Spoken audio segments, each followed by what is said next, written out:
Hello, citizen scientists, and welcome to the story of an oyster reef.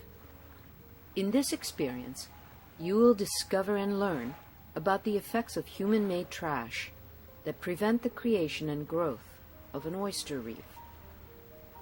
The Hudson River used to be home to large numbers of oysters, but in the last 200 years, human beings have used the river as a dumping ground. We are here to set things right and learn about helping oysters create the beginnings of a new oyster reef. Welcome to the Trash Museum. Please take your time to learn all about the effects of human-made trash that prevent the creation and growth of an oyster reef. Congratulations! Great job! You are now ready to go to the bathysphere that will take you down to the virtual river bottom.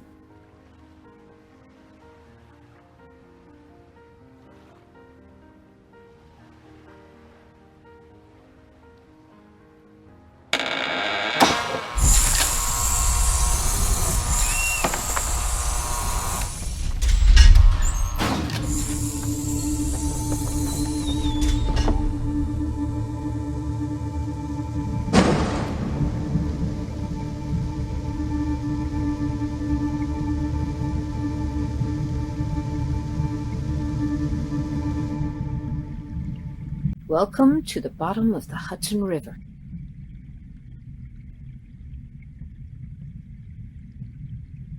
If you look up, you can see the New York City and Jersey City skylines. Let's clean up this place so that we can encourage oysters to build a reef. Pick up the trash and throw it in the lit-up trash bins. You can see how much trash you've picked up by looking at the meter on the screen. And you can get a reminder of what you learned in the Trash Museum by looking at the trash. Press your left mouse button to pick up the trash and press it again to let it go. If you are ever confused, press the H button on your keyboard. Are you looking for the trash bin? Go back to the bathysphere. There's a trash bin right next to it.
Great job! Thanks for cleaning up. When oyster larvae begin their life, they spend a few weeks in the water column before settling back on the oyster reef. To encourage oyster reef building, we set out cages with oyster shells so that larvae can settle down and attach themselves to grow into spats and begin to form an oyster reef. Let's help them out and set some oyster cages. Find the oysters and put them in the wire cages. Press your left mouse button to pick up an oyster and press it again to let it go. Yep, that's an oyster. Fill the cages to the top. They will close by themselves when they are full. You can see how many oysters you have picked up by looking at the meter on the screen.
That should do it.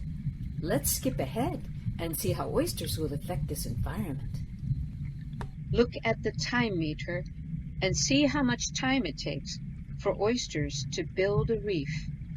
A decade or more will pass.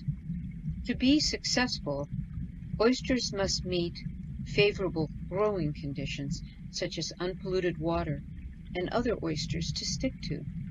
New York City and Jersey City still have combined sewer and stormwater pipes that continue to pollute the river, especially after a heavy rain.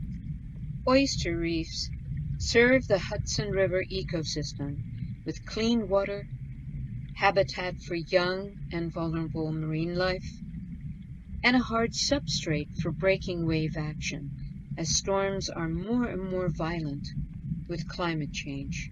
We hope we can all work together to provide oysters clean water so they will build a reef that serves other species with a productive and hospitable environment.